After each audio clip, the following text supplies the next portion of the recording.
Welcome.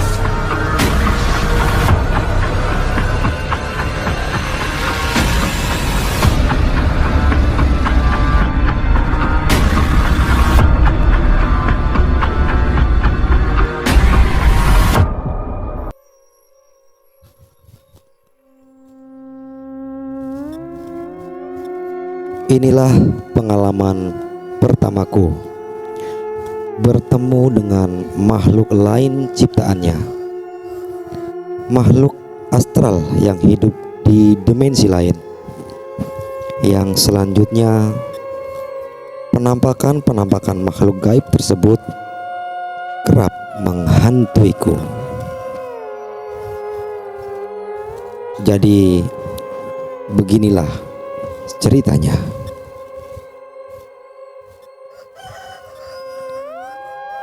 Pada waktu SMA, aku aktif di kegiatan ekstrakurikuler PMR atau Palang Merah Remaja. Beberapa bulan sekali kami mengadakan camping di luar kota. Dan kebetulan saat itu menjadi camping luar kota pertama bagiku.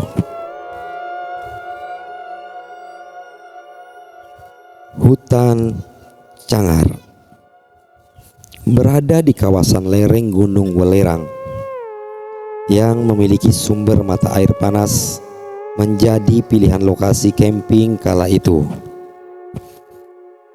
Tempatnya benar-benar masih alami. Banyak terdapat gua-gua sisa zaman penjajahan Jepang. Belum lagi aliran sungai di sini hangat dan juga mengandung belerang. Jadi kalau kita sedang mengambil air untuk pasukan makan, minum, harus betul-betul diperhatikan. Karena cacing-cacing tanah banyak yang keluar hidup-hidup dari dalam tanah aliran sungai tersebut. Sedangkan aku paling geli dengan yang namanya binatang melata. Selain itu, di hutan ini untuk pertama kalinya aku tahu apa itu buah arbel hutan. Apalagi lokasi base camp kita masih harus masuk beberapa kilometer ke atas dari lokasi pemandian air panas. Buah liar tersebut seperti tumbuh subur di sana. Buah arbe yang penampakannya seperti stroberi, tetapi sangatlah manis. Seringkali aku jumpai saat aku pergi ke sungai untuk mengambil air untuk kebutuhan mencuci dan memasak. Pokoknya seru sekali camping pada zaman SMA dulu. Selain kita bisa menikmati keaslian hutan sembari camping, ya hitung-hitung camping jadi sarana refreshing di sela-sela rutinitas belajar sekolah. Dan pada saat camping pun ada suatu kebiasaan saat malam hari tiba, yaitu kegiatan jurit malam. Semacam kegiatan mirip uji nyali yang dipakai untuk melatih mental. Begitu biasanya maksud diadakan kegiatan seperti ini. Tetapi tak dinyana, setar diadakan jelang maghrib Sehingga saat kita di tengah perjalanan, waktu maghrib pun tiba. Bersama teman kelompok lainnya yang saat itu sedang menyusuri lebatnya hutan Cangar yang mulai gelap, kami hanya mengandalkan petunjuk berupa tali pita yang disematkan pada batang-batang pohon sebagai petunjuk arah. Jalannya buntu nih, Mas, Mbak. Sepertinya kita masuk ke goa deh. Suara Andi, kalau nggak salah waktu itu dia menjabat sebagai ketua regu, ketika menghubungi ke base camp melalui HT.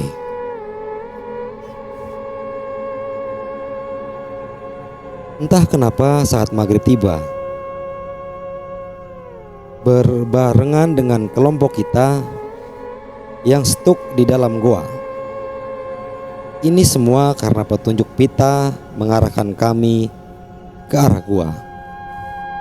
Padahal seharusnya pita tersebut menunjukkan ke arah belok ke kanan, bukan lurus. Kalau lurus ke arah gua, belok kanan seharusnya. Keanehan mulai menyeruak di sini. Saat itu aku cuma baca-baca bacaan Quran sekenanya. Apalagi waktu itu belum hafal ayat kursi.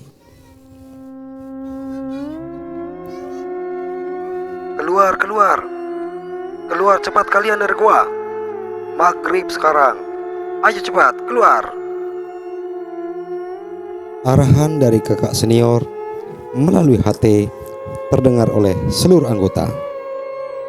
Tidak menunggu lama, kita kembali ke rute awal sebelum tersesat tadi. Kita semua sedikit bingung bercampur khawatir, sambil bertatapan satu sama lain seolah berkata, "Ya Allah, ada apa ini kok bisa nyasar ke gua?" Penyusuran jurit malam pun kembali dilanjutkan setelahnya. Hanya sinar senter yang menemani kami malam itu, mengarahkan lampu senter ke sana dan kemari, mengikuti jejak langkah kaki. Beberapa kulihat pelang nama pohon dari arah senterku. Hutan lindung ini begitu lebat, pikirku. Tak lama kemudian, dek, apa itu? Aku mengerutkan dahiku sambil berusaha memfokuskan sinar senter ke suatu objek di samping kananku saat itu. Wajahnya rata, persis seperti di film-film horor itu. Masa ya itu hantu? Kok mukanya rata? Paling kakak senior yang sedang menjelma jadi hantu-hantuan untuk menguji mental kami. Abaikan batinku. Tak lama kami semua sampai pada titik berkumpul di sebuah tanah lapang. Sambil menunggu regu satunya datang, aku langsung beristirahat sejenak sambil melihat ke sekeliling hutan tersebut. Yang ada hitam pekat, gelap gulita. Hingga tiba-tiba muncul sesosok makhluk berjubah putih di sudut itu, seperti sedang memperhatikan gerak-gerik kami.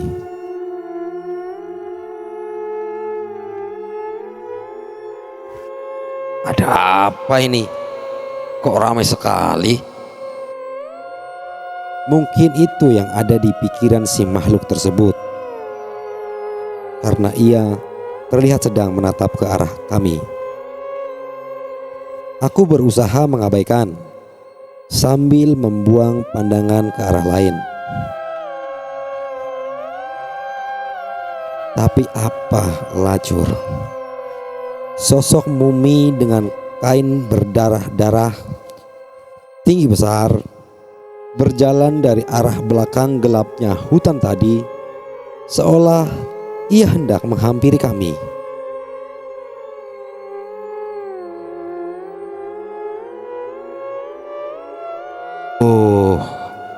Mulai gak asik nih.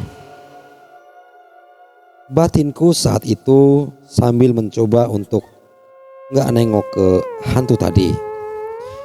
Aku berusaha cuek, tetapi setiap mengalihkan pandangan, hantu mumi ini muncul di depan, malah makin mendekat ke arahku. Ia bahkan duduk persis di depan dan menatapku. Aku berteriak, "Ah!" Mulai goyah. Tak kuat menahan godaan ini. Teriakan tersebut membuat semua orang terpaku,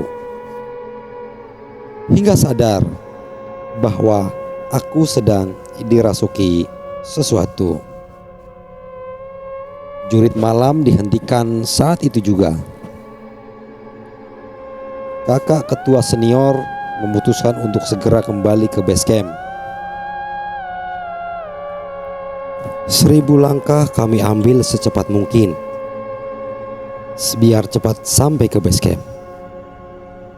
Lalu para wanita diharapkan masuk ke tendanya masing-masing. Di dalam tenda aku terdiam membisu, seolah paham bahwa mumi tadi masih mengikuti kami. Benar adanya, sesosok bayangan nampak dari luar tenda, seperti hendak memastikan apakah aku ada di dalam tenda ini. Seolah mereka tahu bahwa aku bisa merasakan kehadiran mereka, sehingga mereka masih saja mencariku, walaupun bersembunyi di dalam tenda sekalipun.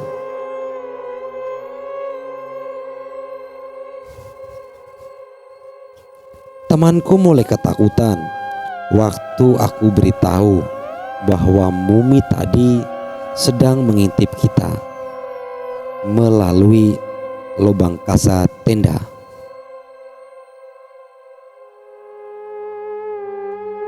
"Udah Ning, kamu keluar aja dulu," saran mereka. Malam itu terasa panjang sekali, padahal subuh tinggal beberapa jam saja. Kami semua akhirnya tidur di luar tenda sambil membaca ayat-ayat suci Al-Quran untuk mengusir kedatangan tamu tak diundang tersebut. Aku pun duduk dikelilingi beberapa kakak senior, termasuk kakak senior incaran kami. Hehehe. Masih sempat aja ngelirik siapa-siapa yang bersamaku, sampai-sampai mengira aku ini modus nih dengan alasan dirasuki. Hingga akhirnya kakak ketua memutuskan untuk menutup mataku dengan kain saja, daripada aku ketakutan terus. Karena di mana aku melepas pandangan, di sanalah mereka berbaris menatapku. Iya, berbaris. Mereka itu tidak sendirian, ada banyak sekali. Sampai di penghujung malam, aku mulai jenuh. Kain penutup mata aku buka. Maksud hati ingin mengistirahatkan kedua mata ini. Namun yang kulihat justru membuatku ketakutan setengah mati. Aku melihat sosok hantu berjubah putih berbaris berderet di hadapanku dengan mengeluarkan sinar dari mata mereka. Tatapan mereka menghujamku. Aku hanya bisa berteriak sekencang mungkin untuk menghalau ketakutanku. Sampai aku pingsan entah untuk berapa lama.